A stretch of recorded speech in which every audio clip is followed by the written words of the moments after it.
Believe it or not, that's how I got all of these photos.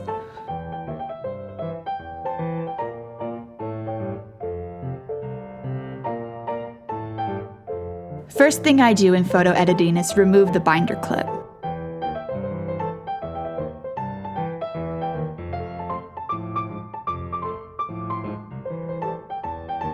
Then I go through and remove this acne.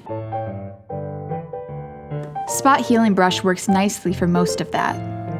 To fix uneven skin texture, some people will tell you to use the blur tool. Don't listen to that, it's rubbish. I find that the skin on my neck usually looks nice, so I sampled that to healing brush my cheeks and other problem areas out. The bright lights used for shooting make your pupils contract.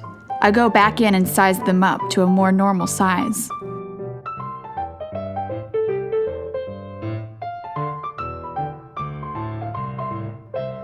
I remove the tile from the background, which is easy because it doesn't go anywhere near the subject.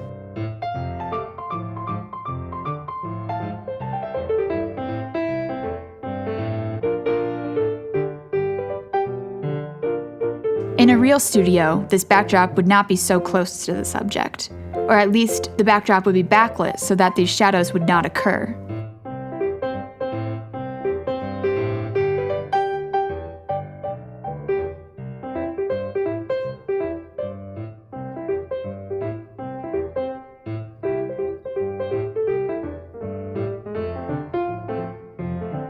This hairpiece doesn't quite match my hair. I'm going to fix that.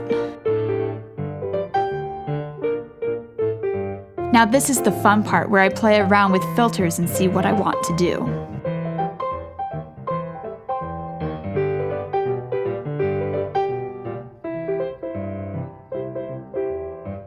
There is something so gorgeous about that film grain, isn't there?